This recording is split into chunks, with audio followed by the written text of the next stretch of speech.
A temática é o elevador Lacerda agora, que leva até o Bahia, né? Que entrou em campo com do Fluminense. Entrou em campo podendo se tornar líder, isolado, e termina aí na terceira posição, empatado com o Flamengo, né, que é o segundo, e um pontinho abaixo do nosso querido Ou seja, gigante, começou, né, do futebol podendo brasileiro. ser líder, terminou perdendo a posição, mas se você coloca... Aí, então foi ruim. Não. O poder de reação lá em Criciúma acho que foi interessante para manter uma sequência de Não, foi bem interessante. 8 rodadas, até porque o Criciúma, quando faz 2-0, com 2 minutos no segundo tempo, é meio que, botou ali uma montanha para o Bahia atravessar, e o Bahia foi lá, empatou o jogo. A expulsão é muito questionada, né, do árbitro. Eu vi muita coisa na internet, gente em todos os lugares questionando a expulsão do goleiro, mas o Bahia não tem nada a ver com isso, né? Não foi o Bahia que expulsou o goleiro, né? Isso, nessas 8 rodadas pontuando, ele tá assim, porque jogando, botando o pé no chão, essa liderança nesse momento, se acontecer, seria muito Leicester da Inglaterra, né? Nesse momento, se fosse aquele título inglês da Premier League que o time conseguiu em 2016, sendo a maior zebra das principais ligas nacionais da Europa. Nesse momento, para o Bahia, nesse primeiro ano, pelo menos esse primeiro ano mais consolidado na SAF, seria. Mas permanecer onde está ali no G4, até o G6, que foi o que a gente falou, isso aí é o ouro do Bahia nesse campeonato mesmo. Total. E como a gente falou ainda no finalzinho do raio-x da Série B, essa rodada tem Botafogo e Atlético e Flamengo e Bahia, né? Copa G4. Exatamente. Uma sequência de jogos, e aí o Bahia vai para outro teste de fogo. E detalhe, eu acho que é até importante dizer isso. Se o Bahia chegar no Maracanã, tomar um 2-0 do Flamengo, por exemplo, tem que voltar para Salvador muito consciente de que não muda nada, tá?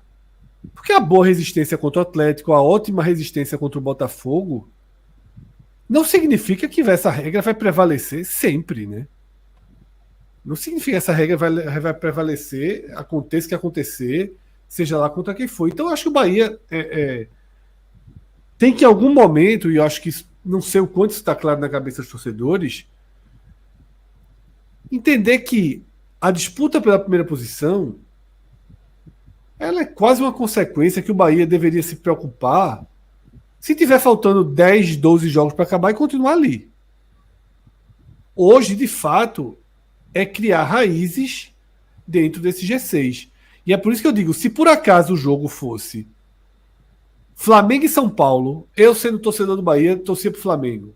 Se não tivesse o empate, né? O empate obviamente é o melhor resultado, mas se o jogo fosse Flamengo e São Paulo, eu acho que o torcedor do Bahia, nesse momento do campeonato, ainda deveria torcer para o Flamengo, né? Se o jogo fosse Flamengo e Red Bull, deveria torcer para o Flamengo, tá? Porque para o Bahia é como se o Bahia liderasse um bloco, tá? Um bloco que tem Atlético Paranaense, que tem São Paulo, que tem Red Bull Bragantino, que tem Cruzeiro, que tem Inter, que são times de um potencial mais próximo ao do Bahia, né? Então,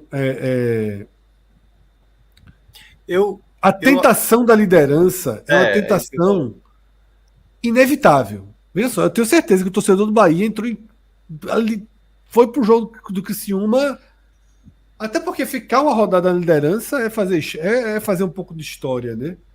A gente estava aqui lembrando, Cássio, do Nordeste na liderança, e o melhor cenário que a gente tem é o Sport em décima rodada de 2015, né? O Fortaleza. E para acontecer isso, ficou invicto as 10 primeiras rodadas, 6 vitórias e 4 empates. Aí perde o Atlético Mineiro na 11ª e não volta mais. Fortaleza não chegou, né? A gente até ficou na dúvida e o próprio Pedro levantou. Fortaleza foi muito mais consolidado aqui na parte na primeira. Isso. O Fortaleza ele orbitou sempre entre os 6 primeiros naquele 2021, mas liderou só bem no começo mesmo. Mas é como você falou, Fred, eu ia até mencionar isso.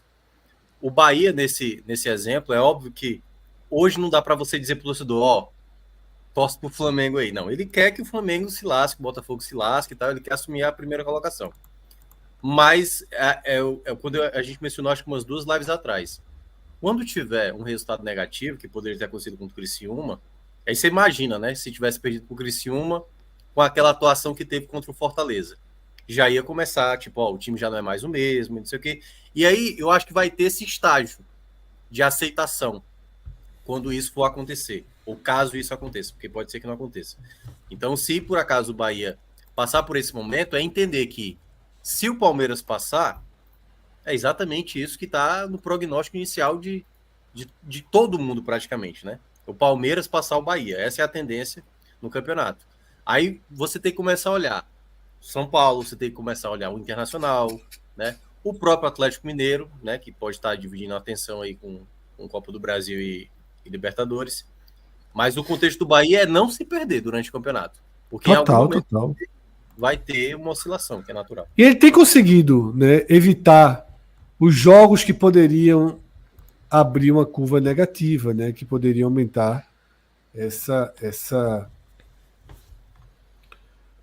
pressão, né, no clube. Mas eu tenho achado que tudo está muito no lugar. As entrevistas, né, a própria relação da torcida de empolgação, mas quando vai falar de forma mais pública disso, é mais comedido, você percebe um cuidado muito grande e não elevar demais as expectativas para não gerar um efeito rebote disso, né?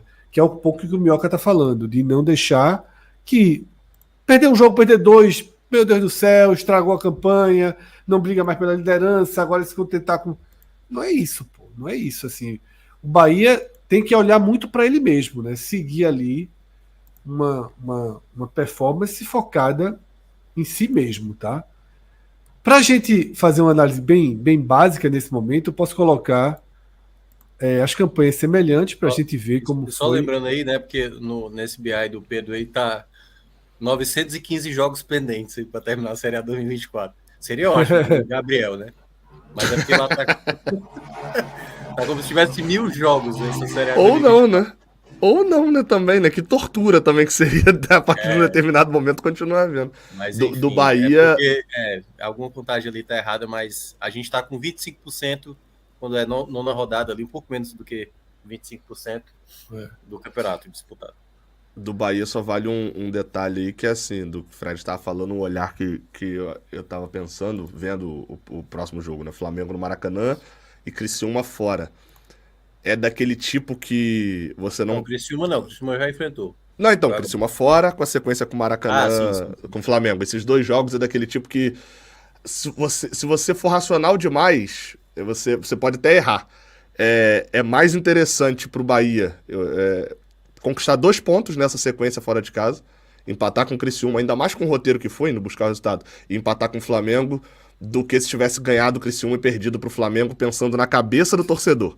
Na cabeça do torcedor, da forma como ele... Perfeito. Ótimo. Da forma como ele vai encarar, tá encarando. Na cabeça do torcedor, o cara vai dizer assim, Gabriel, pô, o Cuiabá acabou de fazer 5-2 lá, como é que ele não ganha um jogo desse? Entendeu? Não, mas isso.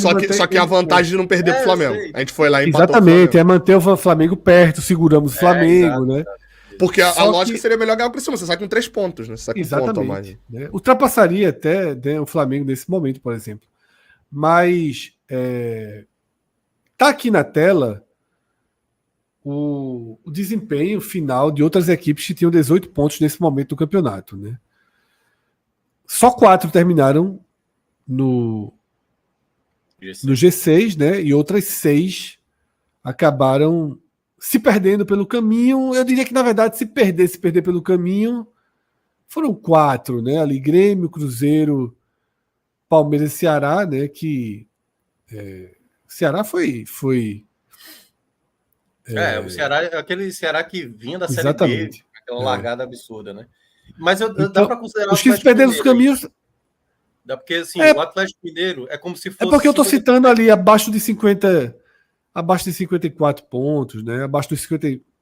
Por isso que eu citei só os que tinham 53 ali, mas fala, Minhoca. É porque eu ia falar que o 7º colocado ainda é considerado, não à toa, acho que já são quantos anos seguidos que o 7º vai? Acho que já tem. Ah, é isso mesmo. Então você ia colocar o Atlético pra cima, né? Porque assim, imaginando... Não, concordo. Entendeu? Concordo. O Atlético Mineiro, que é a pontuação que eu considero assim boa, de 55 para cima, pode ser 56, 57.